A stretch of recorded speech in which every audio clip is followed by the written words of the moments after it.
Hey guys, Mike here. Haven't done a video in a while. I've been pretty darn busy, and I guess everybody's been busy. I want to show you the CD shelves that I made. I've been doing a lot of thinking recently about efficiency and how to improve efficiency. And I try to look at everything I do with the business, the side business, as what I'm making per hour, and it's all about time. The more efficient you can be, the more you can get done in the time you have, the more money you can bring in per hour. And that's what it's really about. Whether or not you're, just making, 10, 15 bucks an hour, that's cool. Or if you want to do this full time and you got to be, pumping out 40 bucks, 50 bucks an hour, whatever you need to do, it's got to be efficient. You can't be wasting time. So I've been thinking a whole lot about my CD inventory and how horrible it is and how it's not scaling.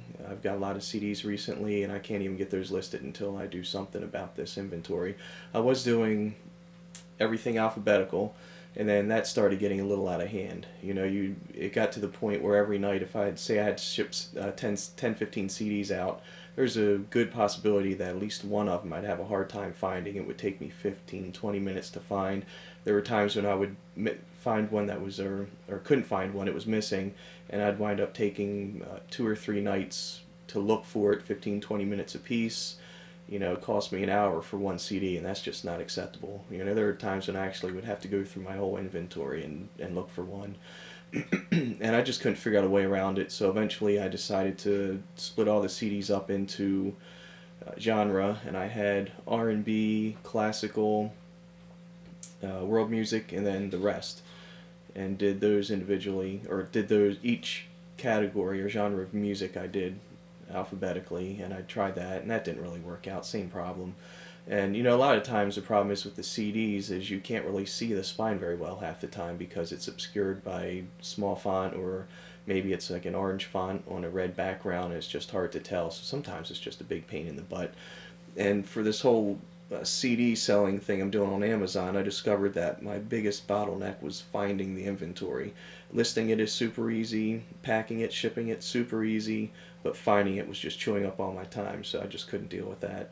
So, came up with an idea, just actually use the SKU that Amazon provided. My daughter's spying on me. That Amazon provided, and actually label each piece of inventory, each CD, with that, and then organize it based on that. And so here's what I did. I made shelving. I went out to home. My son's Titanic model we're working on. He wanted to set it up there.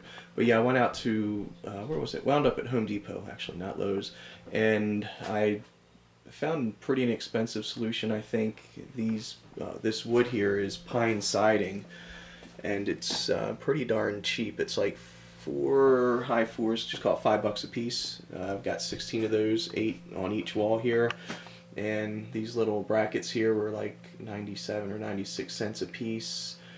3 of those for each one there, and what else did I get? Oh yeah, I had to get some screws and stuff like that, and then I just bought some balsa wood over here to put along the side. Screw that in just to keep everything, obviously, from falling off the side. And I haven't decided what to do yet with separating, the CDs. I may not have to really do anything. I bought this 1-inch wood here. I was just going to cut that up and make it pretty tight between the slots. And so if it tried to fall over at an angle, it would catch, and that would be a real cheap way to make separators. I looked into bookshelves, not bookshelves, bookends, and I couldn't find anything cheap enough. All I could find was the stuff at Office Depot, which was $5, a little under $5 for 2 of them. And I was thinking I'd need 30, 40, 50 of them. I wasn't going to go there. So, but by accident, these braces right there actually perform a nice duty. They actually work as a separator. So I may just keep it at that and see what happens. We'll see. I'm sure I'll have to tweak it. But here is an example of the codes I'm using. I think Amazon has a 12, maybe more, digit code alphanumeric, and I just decided to use the first 6. That's really all I needed to do. And what I'm doing is going through my inventory alphabetically, starting with the over with the leftover category or genre. Like I said, I had R&B, world music, classical, and then everything else. I started with the everything else and started working through the alphabet. I'm up to the R's. I think I've gotten through, yeah, all the R's in that genre. And so I'm pretty close to done. So I can do, if it's an A or B or whatever sells, I know it's already in this new system, and if not, I go look in the old place. There Shivers. She's more like a dog than a cat. She's always following me around. So I guess that's pretty much it. Just want to give you guys a display here. I think my wife and I calculated, I'll probably screw this math up and you guys can correct me, but I think we determined, give or take, 165 on each. And it's not going to be that much because I'll always need to allow space to add, so let's call it 150 times 8. Good grief, what is that? 8 times 100, 840, 1200, I think. Is my math right? So maybe 1200 times 2. Yeah, I think that is right. 1200 CDs, 2400 CDs I can get on these two shelves, and I have another wall over here that I can load up, so I can get about 3600 CDs in this area of my basement and see how it goes. And I suppose I'll stop rambling on here. Just basically wanted to mention this, show this, and talk a little bit about efficiency and trying to isolate places and procedures in the business that are costing you time, because it's cliche, but time really is money. And if you can figure out a way to exercise economies of scale somehow and make your business efficient, you'll certainly make a lot more money, and that's what I'm trying to do. So yeah, that's it. Just a little update on this CD adventure here. I think I've got about 1,400 CDs now. I'm actually pulling out a number of CDs as I go through. I was originally, when I started this, I was listing penny CDs just to get feedback on Amazon and try to figure out what the heck I'm doing.